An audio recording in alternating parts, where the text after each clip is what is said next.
इस वक्त राजनाथ सिंह बोल रहे हैं। लद्दाख की पूर्वी सीमाओं पर हाल में हुई गतिविधियों से अवगत कराने के लिए उपस्थित हुआ हूं। जैसा कि आपको ज्ञात है, हमारे माननीय प्रधानमंत्री श्री नरेंद्र मोदी जी ने हाल ही में लद्दाख का दौरा कर हमारे बहादुर जवानों से मुलाकात की थी एवं उन्हें यह संदेश भी दिया था कि समस्त देशवासी अपने वीर जवानों के साथ खड़े हैं। अध्यक्ष महोदय, मैंने भी लद्दाख जाकर अपने सूरवीरों के साथ कुछ समय बिताया है और मैं आपको यह बताना चाहता हूं कि मैंने उनके अदम्य साहस, शौर्य और पराक्रम को महसूस भी किया है। आप जानते हैं कि कर्नल संतोष बाबू और उनके 19 वीर साथियों ने अपनी मातृभूमि की रक्षा करते हुए अपना सर्वोच्च बलिदान दिया है। अध्यक्ष महोदय, कल ही सदन ने 2 मिनट मौन रखकर उन्हें अपनी श्रद्धांजलि अर्पित की है। सबसे पहले मैं संक्षेप में चाइना के साथ हमारे बाउंड्री इश्यूज के बारे में बताना चाहता हूं। जैसा कि सदन इस बात से अवगत है कि भारत एवं चीन की सीमा का प्रश्न अभी तक अनरिजॉल्व्ड है। भारत और चाइना की बाउंड्री का कस्टमरी और ट्रेडिशनल अलाइनमेंट चाइना नहीं मानता है। हम यह मानते हैं कि यह अलाइनमेंट वेल एस्टेब्लिश्ड भौगोलिक सिद्धांतों पर आधारित है, जिसकी पुष्टि न केवल ट्रीटीज और एग्रीमेंट द्वारा बल्कि हिस्टोरिक यूजेस के प्रैक्टिसेस द्वारा भी हुई है। इससे दोनों देश सदियों से अवगत हैं, जबकि चाइना यह मानता है कि बाउंड्री अभी भी औपचारिक रूप से निर्धारित नहीं है। साथ ही चाइना यह भी मानता है कि हिस्टोरिकल ज्यूरिडिक्शन के आधार पर जो ट्रेडिशनल कस्टमरी लाइन है, उसके बारे में दोनों देशों की एक अलग अलग व्याख्या है। दोनों देश 1950 एवं 1960 के दशक में इस पर बातचीत कर रहे थे, परंतु इस पर म्यूचुअली एक्सेप्टेबल समाधान नहीं निकल पाया। जैसा कि यह सदन अच्छी तरह अवगत है कि चाइना भारत की लगभग 38,000 स्क्वायर किलोमीटर भूमि का अनधिकृत कब्जा लद्दाख में किए हुए है। इसके अलावा 1963 में एक तथाकथित बाउंड्री एग्रीमेंट के तहत पाकिस्तान ने पीओके की 5,180 स्क्वायर किलोमीटर भारतीय जमीन अवैध रूप से चाइना को सौंप दी है। चाइना अरुणाचल प्रदेश की सीमा से लगे हुए लगभग 90,000 स्क्वायर किलोमीटर भारतीय क्षेत्र को भी अपना बताता है। अध्यक्ष महोदय, भारत तथा चाइना दोनों ने औपचारिक तौर पर यह माना है कि सीमा का प्रश्न एक जटिल मुद्दा है, जिसके समाधान के लिए पेशेंस की आवश्यकता है तथा इस इशू का फेयर, रीजनेबल और म्यूचुअली एक्सेप्टेबल समाधान शांतिपूर्ण बातचीत के द्वारा निकाला जाना चाहिए। अंतरिम रूप से दोनों पक्षों ने यह मान लिया है कि सीमा पर पीस और ट्रैंक्विलिटी बहाल रखना बाइलेटरल रिलेशंस को बढ़ाने के लिए यह अत्यंत आवश्यक है। मैं यह भी बताना चाहता हूं कि अभी तक इंडिया चाइना के बॉर्डर एरियाज में commonly delineated line of actual control नहीं है और एलएसी को लेकर दोनों का परसेप्शन अलग अलग है। इसलिए पीस और ट्रैंक्विलिटी बहाल रखने के लिए दोनों देशों के बीच कई तरह के एग्रीमेंट्स और प्रोटोकॉल्स भी हैं। इन समझौतों के तहत दोनों देशों ने यह माना है कि एलएसी पर पीस और ट्रैंक्विलिटी बहाल रखी जाएगी, जिस पर एलएसी की अपनी अपनी रेस्पेक्टिव पोजीशंस और बाउंड्री क्वेश्चन का कोई असर नहीं माना जाएगा। इस आधार पर वर्ष 1988 के बाद से दोनों देशों के बाइलेटरल रिलेशंस में काफी विकास हुआ था। भारत का मानना है कि बाइलेटरल रिलेशंस को विकसित किया जा सकता है तथा साथ ही साथ बाउंड्री मुद्दे के समाधान के बारे में भी चर्चा की जा सकती है, परंतु एलएसी पर पीस और ट्रैंक्विलिटी में किसी भी प्रकार की गंभीर स्थिति का बाइलेटरल रिलेशंस पर निश्चित रूप से असर पड़ेगा। अध्यक्ष महोदय, वर्ष 1993 और 1996 के समझौते में इस बात का जिक्र है कि एलएसी के पास दोनों देश अपनी सेनाओं की संख्या कम से कम रखेंगे। समझौते में यह भी है कि जब तक बाउंड्री इश्यूज का पूर्ण समाधान नहीं होता है, तब तक एलएसी को स्ट्रिक्टली रेस्पेक्ट और एडहेर किया जाएगा और उसका उल्लंघन किसी भी सूरत में नहीं किया जाएगा। इन समझौतों में भारत व चाइना एलएसी के क्लैरिफिकेशन द्वारा एक कॉमन अंडरस्टैंडिंग पर पहुंचने के लिए भी कमिटेड हुए थे। इसके आधार पर 1990 से 2003 तक दोनों देशों द्वारा एलएसी पर एक कॉमन अंडरस्टैंडिंग बनाने की कोशिश की गई, लेकिन इसके बाद चाइना ने इस कार्रवाई को आगे बढ़ाने पर सहमति नहीं जताई। इसके कारण कई जगहों पर चाइना तथा भारत के बीच एलएसी परसेप्शंस में ओवरलैप है। इन क्षेत्रों में तथा बॉर्डर के कुछ अन्य इलाकों में दूसरे समझौतों के आधार पर दोनों की सेनाएं फेस ऑफ आज की स्थिति का समाधान निकालती हैं, जिससे कि शांति कायम हो। इससे पहले कि मैं सदन को वर्तमान स्थिति के बारे में बताऊं, अध्यक्ष महोदय, मैं यह बताना चाहता हूं कि सरकार की विभिन्न इंटेलिजेंस एजेंसीज के बीच कोऑर्डिनेशन का एक इलेबोरेट और टाइम टेस्टेड मैकेनिज्म है, जिसमें सेंट्रल आर्म्ड पुलिस फोर्सेज और तीनों हमारी आर्म्ड फोर्सेज की इंटेलिजेंस एजेंसीज भी शामिल हैं। टेक्निकल और ह्यूमन इंटेलिजेंस को लगातार कोऑर्डिनेटेड तरीके से इकट्ठा किया जाता है तथा आर्म्ड फोर्सेज से उनके डिसीजन मेकिंग के लिए भी शेयर किया जाता है। अध्यक्ष महोदय, अब मैं सदन को इस साल की उत्पन्न परिस्थितियों से अवगत कराना चाहता हूं। अप्रैल माह से ईस्टर्न लद्दाख की सीमा पर चाइना की सेनाओं की संख्या तथा उनके आर्मामेंट्स में काफी वृद्धि देखी गई है।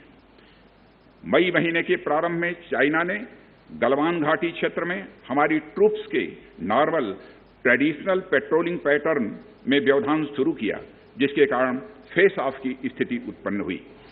ग्राउंड कमांडर्स द्वारा इस समस्या को सुलझाने के लिए विभिन्न समझौतों तथा प्रोटोकॉल के तहत वार्ता की जा रही थी। इसी बीच मई महीने के मध्य में चाइना द्वारा वेस्टर्न सेक्टर में कई स्थानों पर एलएसी पर ट्रांसग्रेशन करने की कोशिश की गई।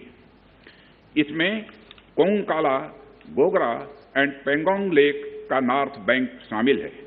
इन कोशिशों को हमारी सेनाओं ने समय पर देख लिया तथा उसके लिए आवश्यक जवाबी कार्रवाई भी की है। अध्यक्ष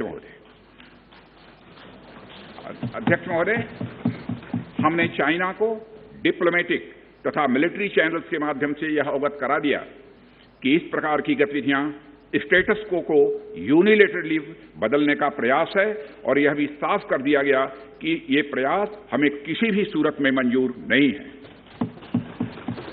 अध्यक्ष महोदय, एलएसी के ऊपर फ्रिक्शन बढ़ता हुआ देखकर दोनों तरफ के सैन्य कमांडरों ने 6 जून 2020 को मीटिंग की तथा इस बात पर सहमत बनी कि रेसिप्रोकल एक्शंस के द्वारा डिसएंगेजमेंट किया जाए। दोनों पक्ष इस बात पर भी सहमत हुए कि एलएसी को माना जाएगा तथा कोई ऐसी कार्रवाई नहीं की जाएगी जिससे स्टेटस को बदले। किंतु इस सहमति के वायलेशन में चीन द्वारा एक वायलेंट फेस ऑफ की स्थिति 15 जून को गलवान में क्रिएट की गई। हमारे बहादुर सिपाहियों ने, हमारे बहादुर सेना के जवानों ने अपनी जान का बलिदान दिया और साथ ही चीनी पक्ष को भी भारी क्षति पहुंचाई है। अध्यक्ष महोदय, और अपनी सीमा की सुरक्षा में वह कामयाब रहे हैं।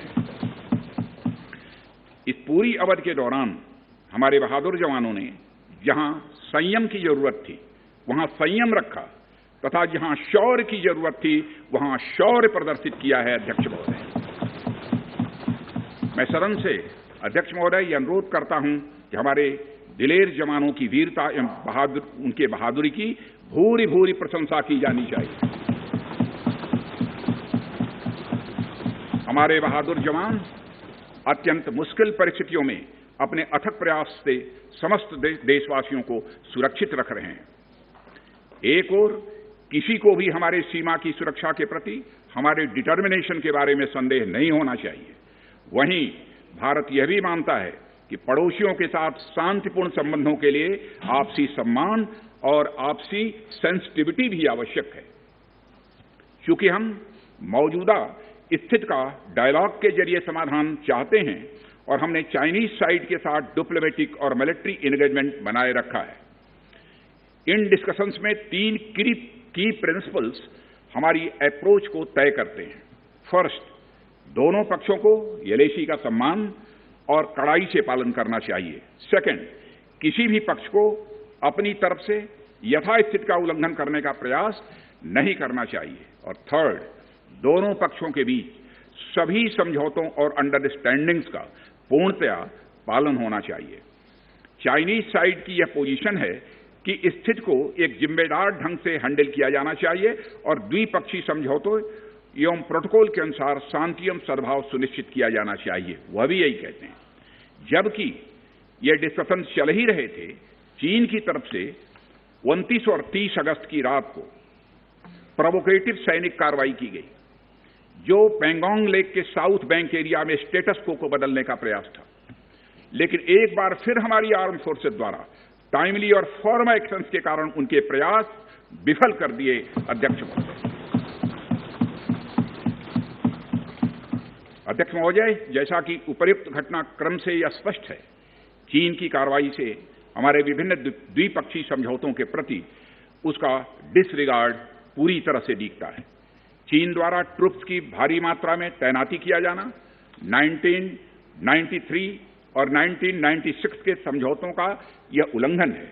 एलएसी का सम्मान करना और उसका कड़ाई से पालन किया जाना सीमा क्षेत्रों में शांति और सद्भाव का आधार है और इसे 1993 एवं 1996 के समझौते में स्पष्ट रूप से यह स्वीकार भी किया गया है। जबकि हमारी आर्म्ड फोर्सेस इसका पूरी तरह से पालन करती हैं। चाइनीज साइड की ओर से ऐसा नहीं हुआ है। उनकी कार्रवाई के कारण एलएसी के आसपास समय समय पर फेस ऑफ्स और फ्रिक्शंस भी पैदा हुए हैं।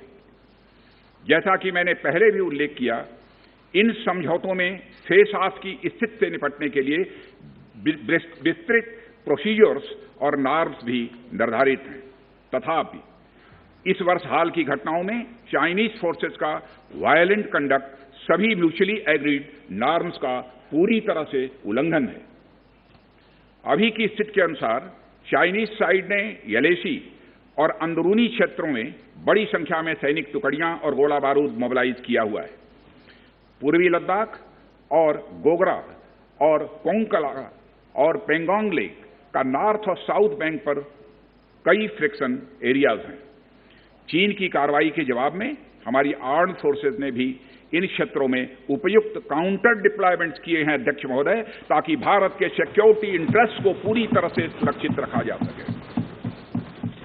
अध्यक्ष महोदय, मैं सदन को आश्वस्त रहना चाहिए कि हमारी आर्म्ड फोर्सेज इस चुनौती का सफलतापूर्वक सामना करेंगी और हमारी आर्म्ड फोर्सेज साथ ही साथ जिस प्रकार की उनके द्वारा आज भी कार्रवाई की जा रही है, जिस प्रकार से सीमा की रक्षा की जा रही है, हम सबको हमारी आर्म फोर्सेज के ऊपर गौरव है अध्यक्ष महोदय, गौरव की अनुभूति होती है। अभी जो स्थिति बनी हुई है उसमें सेंसिटिव ऑपरेशनल इश्यूज शामिल हैं। इसलिए मैं इस बारे में ज्यादा ब्यौरा का खुलासा यदि करना चाहूं तब भी नहीं कर सकता हूं अध्यक्ष महोदय, यह हमारी एक सीमा है और मैं आश्वस्त हूं यह सदन हमारी इस सेंसिटिविटी को भी समझेगा। और अध्यक्ष महोदय, मैं कोविड-19 के चैलेंजिंग समय में हमारी आर्म्ड फोर्सेस और आईटीबीपी के तेजी से डिप्लॉयमेंट हुई हैं और उनके प्रयासों को एप्रिशिएट किए जाने की जरूरत है। और यह इसलिए भी संभव हुआ है क्योंकि सरकार ने पिछले कुछ वर्षों में बॉर्डर इंफ्रास्ट्रक्चर के विकास को काफी अहमियत दी है। सदन को जानकारी है कि पिछले कई दशकों में चीन ने बड़े पैमाने पर इंफ्रास्ट्रक्चर एक्टिविटी शुरू की है, जिनसे बॉर्डर एरिया में उनकी डिप्लॉयमेंट क्षमता भी बढ़ी है। इसके जवाब में हमारी सरकार ने भी बॉर्डर इंफ्रास्ट्रक्चर के विकास के लिए अपना काफी बजट बढ़ाया है, जो पहले से दोगुना से भी अधिक है। इसके फलस्वरूप बॉर्डर एरियाज में काफी रोड्स और ब्रिजेज भी बने हैं। इससे न केवल लोकल पॉपुलेशन को जरूरी कनेक्टिविटी मिली है, बल्कि हमारी आर्म्ड फोर्सेस को बेहतर लॉजिस्टिकल सपोर्ट भी मिला है। ओके। अध्यक्ष महोदय, इसके कारण वे बॉर्डर एरियाज में अधिक अलर्ट रह सकते हैं। 1 मिनट, सेक्रेटरी जनरल ट्रांसलेशन शुरू कर दें। आ रहा है, एक बार चेक कर लो। ठीक। एक बार चेक कर लें दोबारा। ठीक, ओके।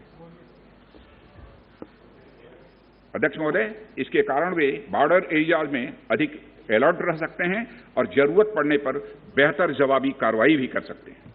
आने वाले समय में भी सरकार इस उद्देश्य के प्रति पूरी तरह से कमिटेड रहेगी, यह मैं सदन को आश्वस्त करना चाहता हूं। आदरणीय अध्यक्ष महोदय, मैं इस बात पर बल देना चाहूंगा कि भारत हमारे बॉर्डर एरियाज में मौजूदा मुद्दों का हल शांतिपूर्ण बातचीत और कंसल्टेशन के जरिए किए जाने के प्रति कमिटेड है। इस उद्देश्य को पाने के लिए मैं अपने चाइनीज काउंटर पार्ट से 4 सितंबर को मॉस्को में मिला और उनसे हमारी इन डेप्थ डिस्कशन भी हुई। मैंने स्पष्ट तरीके से हमारी चिंताओं को चीनी पक्ष के सामने रखा, जो उनकी बड़ी संख्या में ट्रूप्स की तैनाती और उनका एग्रेसिव बिहेवियर और यूनिलैटरल स्टेटस को बदलने की कोशिश से रिलेटेड था। मैंने यह भी स्पष्ट किया कि हम इस मुद्दे को शांतिपूर्ण ढंग से हल करना चाहते हैं और हम चाहते हैं कि चीनी पक्ष हमारे साथ मिलकर काम करे। वहीं हमने, अध्यक्ष महोदय, यह भी स्पष्ट कर दिया कि हम भारत की सॉवरेनिटी और टेरिटोरियल इंटीग्रिटी की रक्षा के लिए पूरी तरह से डिटरमिन्ड हैं। इसके बाद मेरे कोलीग विदेश मंत्री श्री जयशंकर जी भी 10 सितंबर को मॉस्को में चाइनीज विदेश मंत्री से मिले। दोनों एक एग्रीमेंट पर पहुंचे कि यदि चाइनीज साइड द्वारा सिंसियरली और फेथफुली एग्रीमेंट को इंप्लीमेंट किया जाता है तो कंप्लीट डिसएंगेजमेंट प्राप्त किया जा सकता है और बॉर्डर एरिया में शांति स्थापित हो सकती है। अध्यक्ष महोदय, जैसा कि सभी सम्मानित सदस्यों को जानकारी है कि बीते समय में भी चीन के साथ हमारे बॉर्डर एरियाज में लंबे स्टैंड ऑफ्स की स्थिति यह कई बार बनी है, जिसका शांतिपूर्ण तरीके से समाधान भी किया गया था। हालांकि इस वर्ष की स्थिति, चाहे वो ट्रूप्स की स्केल ऑफ इन्वॉल्वमेंट हो या फ्रिक्शन पॉइंट्स की संख्या हो, वह पहले से बहुत अलग है।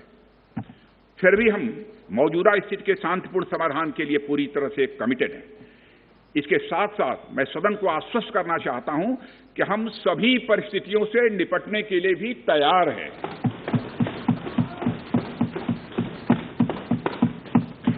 अध्यक्ष महोदय, इस सदन की एक गौरवशाली परंपरा रही है।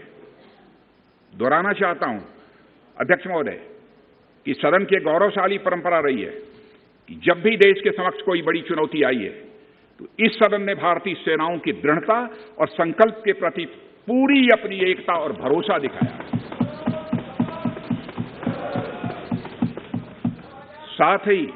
साथ ही सीमा क्षेत्र में तैनात अपने बहादुर सेना के जवानों के शौर्य, पराक्रम और सीमा की सुरक्षा के प्रति उनकी प्रतिबद्धता पर पूरा इस सदन ने विश्वास व्यक्त किया है। अध्यक्ष महोदय, और अध्यक्ष महोदय, मैं आपको यह विश्वास दिलाना चाहता हूं कि हमारे आर्म्ड फोर्सेस के जवानों का जोश एवं हौसला बुलंद है, इस पर किसी को संदेह नहीं होना चाहिए। माननीय प्रधानमंत्री जी के बहादुर जवानों के बीच जाने के बाद हमारे कमांडर तथा जवानों में यह संदेश गया है कि देश के 130 करोड़ आदिवासी जवानों के साथ खड़े हैं। उनके लिए बर्फीली ऊंचाइयों के अनुरूप विशेष प्रकार के गर्म कपड़े, उनके रहने का स्पेशलाइज टेंट तथा उनके सभी अस्त्र शस्त्र एवं गोला बारूद की पर्याप्त व्यवस्था की गई है। अध्यक्ष महोदय, हमारे जवानों का यह संकल्प सराहनीय है कि दुर्गम ऊंचाइयों पर जहां ऑक्सीजन की कमी है तथा तापमान 0 से नीचे है, उनके उत्साह में कोई कमी नहीं आती है और वे सियाचिन, कारगिल और आदि ऊंचाइयों पर अपना कर्तव्य इतने वर्षों से लगातार निभाते आ रहे हैं।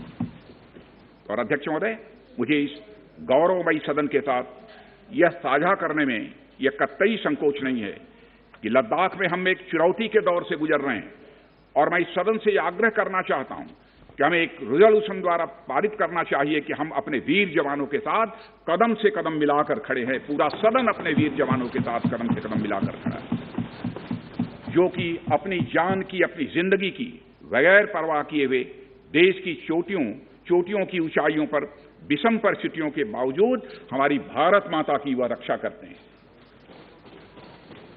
यह समय है जब यह सदन अपने सशस्त्र सेनाओं के साहस और वीरता पर पूर्ण विश्वास जताते हुए उनको यह संदेश भेजे कि यह सदन और सारा देश सशस्त्र सेनाओं के साथ है, जो भारत की संप्रभुता और अखंडता की रक्षा में लगातार जुटे हुए हैं। इन्हीं शब्दों के साथ अध्यक्ष महोदय, मैं अपना निवेदन समाप्त करता हूं। Item number 11